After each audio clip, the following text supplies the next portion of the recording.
membuat tumis kubis di rumah. Jangan tumis langsung, hasilnya akan terlalu berair dan tidak enak. Kunci kubis tumis yang lezat adalah merobek-robek kubis menjadi potongan kecil. Tambahkan sedikit garam saat mencuci kubis. Panaskan minyak. Masukkan kubis tumis hingga 60% matang. Angkat dan sisihkan. Masukkan daging babi, lemak tumis hingga lemak terserap. Tambahkan bawang putih dan cabai kering. Tambahkan 2 sendok saus tumis lezat ini. 1 botol dapat digunakan berkali-kali untuk masak tumis kembang kol atau kentang. Semua sangat enak tumis kubis wangi. Aduk api besar hingga matang. Kubis ini lebih lezat daripada di restoran. Jika suka simpan dan coba buat sendiri.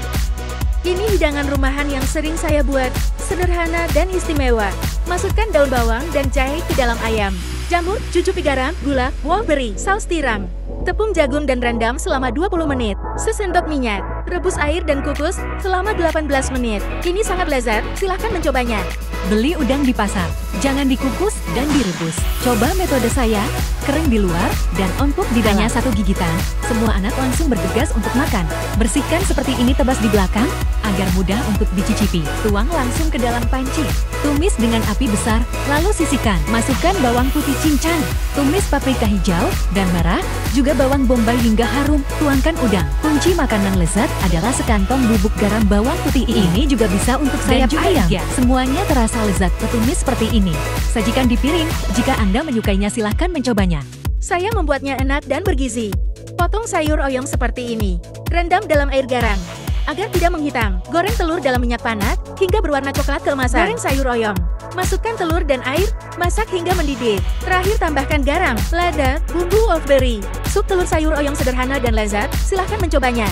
Resep tumis pok choy dan jamur di Cina. Belah menjadi 4 pok choy. Iris tipis jamur kalkun. Tambahkan garam dan minyak goreng dalam air mendidih. Masukkan pok choy rebus selama 15 detik, lalu angkat. Rebus jamur selama 1 menit. Bawang putih dan daun bawang tumis sampai aroma keluar. Masukkan kecap asin, saus tiram, garam, kaldu ayam, gula dan air. Pati cair dan aduk. Masukkan pok choy dan jamur. Aduk rata. Masak dalam api besar. Ini sangat lezat. Selamat mencobanya. Ayam kukus dengan bunga kordecap sederhana, bergizi dan lezat. Ayam cincang dengan daun bawang, jahe, dan garam. Saus tiram gula putih kecap. Campur pati secara merata. Masukkan bunga cordyceps dan minyak kacang. Kemudian diamkan selama 20 menit. Cukup kukus dengan api besar selama 12 menit. Baunya sangat enak. Hidangan berbahan dasar daging sapi dan mentimun, ini sangat lezat. Resep sederhana dan istimewa. Pertama, buang daging mentimun. Tumis mentimun selama 15 detik. Sisihkan. Tumis jahe, bawang putih, dan daun bawang. Masukkan daging sapi yang sudah dipotong. Garam, dan sedikit bumbu kecap manis. Tumis hingga daging sapi berubah warna. Tuang mentimun. Terakhir, sesendok kecil kecap asin. Tumis dengan api besar dan cicipi sebelum disajikan. Jika Anda menyukainya, silahkan mencobanya.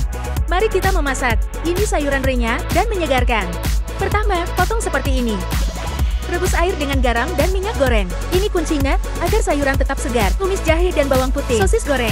Tuang sayur. Tambahkan sejumput garam, esensi ayam dan gula putih. Sedikit pati air. Tumis secara merata dengan api besar. Ini sangat lezat dan selamat mencobanya.